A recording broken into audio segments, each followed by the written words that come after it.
Graça e paz, muito bom dia, boa tarde ou boa noite para você que está comigo aqui no nosso canal. Segunda-feira, hoje é o comecinho da semana, ontem foi o primeiro dia, hoje já estamos caminhando e, gente, 29 de maio, faltam 2 dias fora hoje para acabar o mês, né? Nós já vamos para outro mês, gente.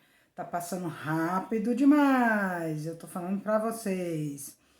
Mas vamos para a leitura, é o que interessa. Não se esqueçam, gente, que esses dias todos eu tô esquecendo de pedir para vocês.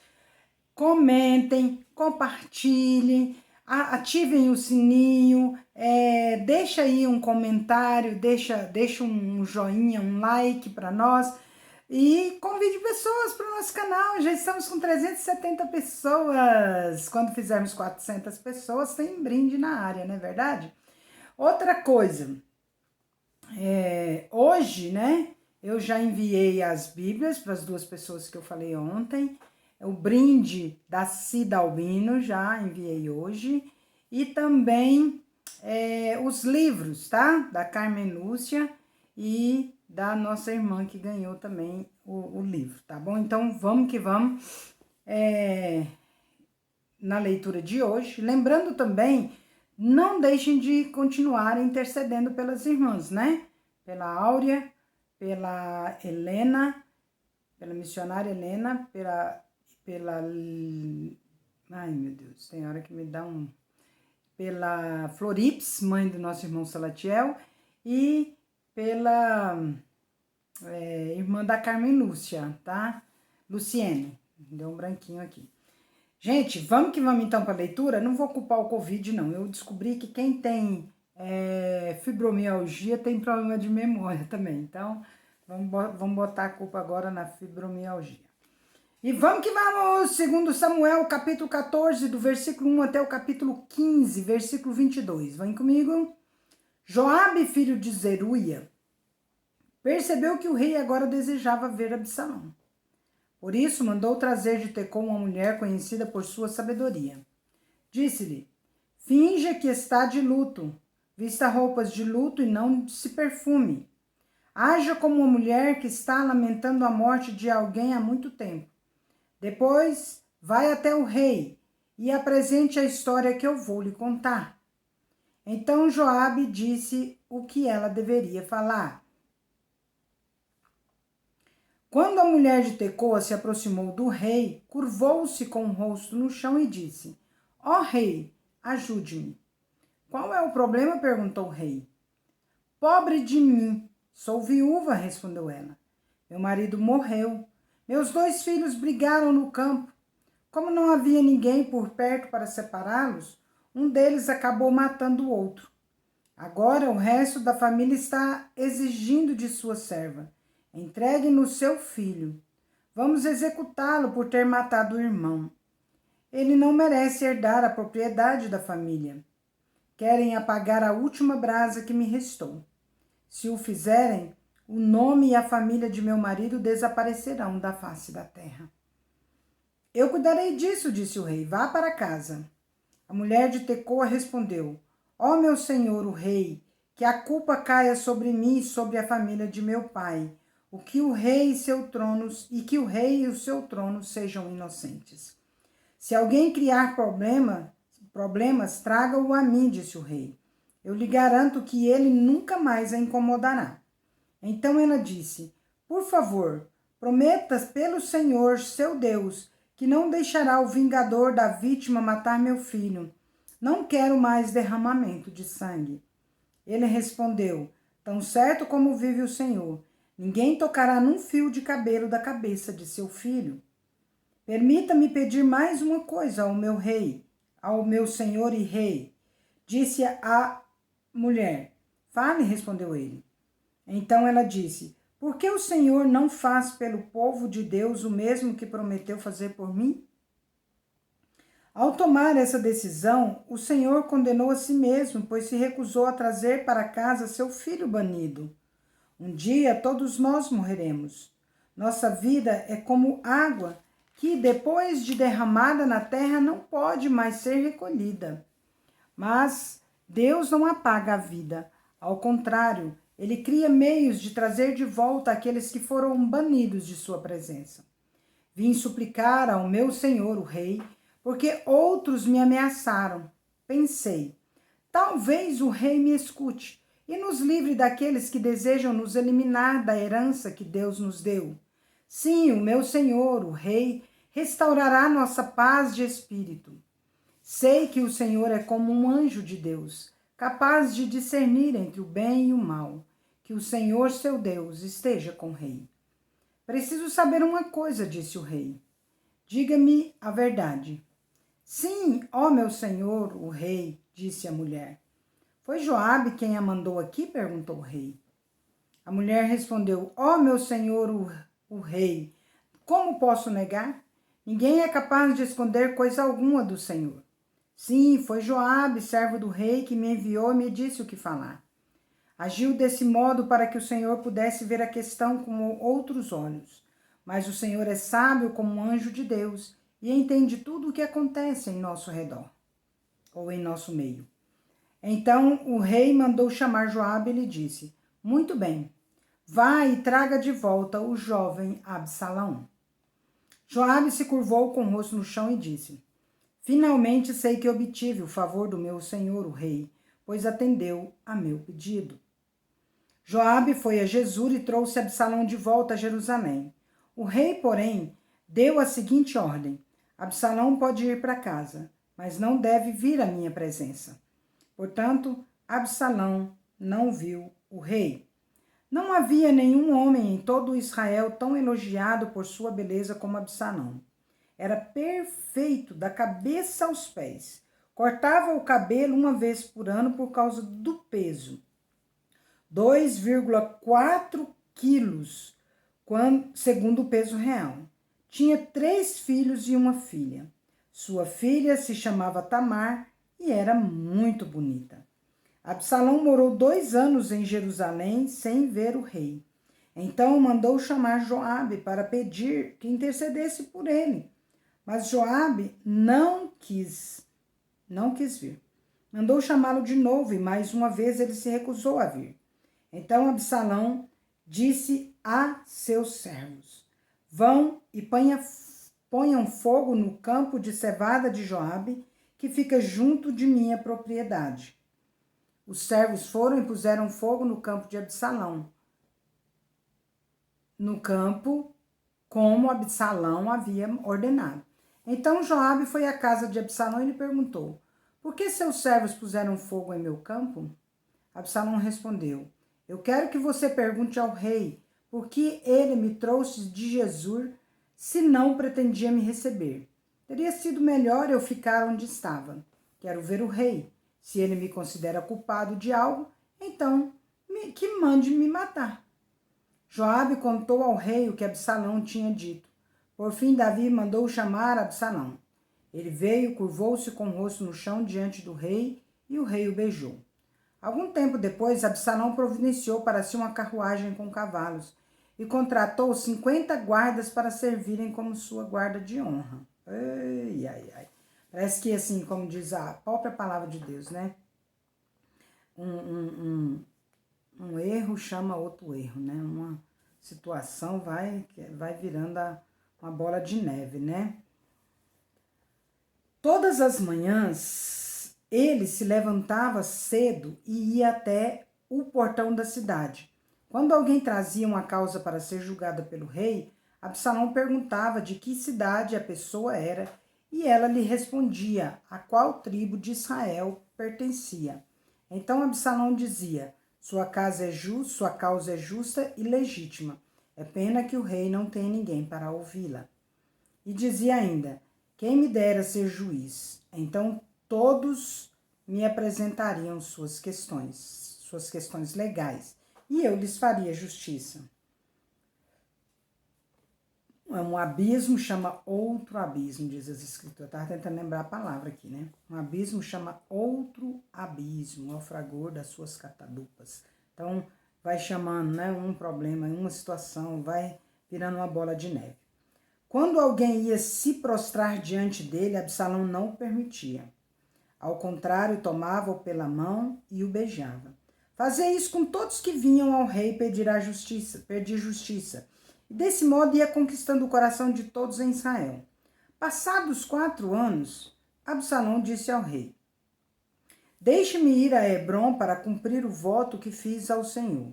Gente, o rei não sabia disso, não sabia o que estava acontecendo. É umas coisas, né? Que a gente sabe que Deus permite por causa do propósito de Deus. Olha para vocês verem como que é interessante. Se você ler a Bíblia e começar a estudá-la, envolver-se ali, você vai ver que os propósitos de Deus, os planos de Deus não se frustram, né? E vai se cumprindo, e vão se cumprindo cada um direitinho. Enquanto eu estava em Jesur, na Síria, prometi oferecer sacrifícios ao Senhor em Hebrom, caso ele me trouxesse de volta a Jerusalém. Está bem, disse o rei, vai e cumpra seu voto. Então Absalão foi a Hebrom. Enquanto estava lá, porém, enviou em segredo mensageiros para todas as tribos de Israel. Eles diziam às pessoas: assim que ouvirem as trombetas, digam: Absalão foi coroado rei em Hebrom. Absalão levou consigo 200 homens de Jerusalém, como seus convidados, mas eles não faziam ideia de suas intenções. Enquanto Absalão oferecia os sacrifícios, mandou chamar Aitofel, um dos conselheiros de Davi, que vivia na cidade de Gilo. Em pouco tempo, muitos outros se uniram a Absalão e a conspiração ganhou força. Logo um mensageiro chegou a Jerusalém para informar Davi. Todo Israel se uniu a Absalão. Então, olha as fake news da vida. É esse o problema, né, gente? Todo Israel se uniu a Absalão. Então, devemos fugir de imediato ou será tarde demais, disse Davi a seus conselheiros. Rápido, se sairmos de Jerusalém antes que Absalão chegue, escaparemos e impediremos que ele mate todos os moradores da cidade. O Senhor tem o nosso apoio, responderam seus conselheiros. Faça o que lhe parecer melhor. Então o rei e toda a sua família partiram de imediato. Ele deixou para trás apenas 10 concubinas para cuidarem do palácio. O rei e todos que o acompanhavam foram a pé e pararam na última casa da cidade, a fim de deixar os soldados do rei passarem e tomarem a dianteira. Também iam com Davi sua guarda pessoal e 600 homens de Gate. Então o rei se voltou para Itaí, comandante dos homens de Gate, e disse: Por que você está vindo conosco? Volte para o novo rei, pois Israel não é sua pátria. Você é um estrangeiro no exílio. Chegou faz pouco tempo e não seria certo eu obrigá-lo a vir conosco. Nem sei para onde vamos. Volte e leve consigo seus parentes e que a bondade e a fidelidade o acompanhem.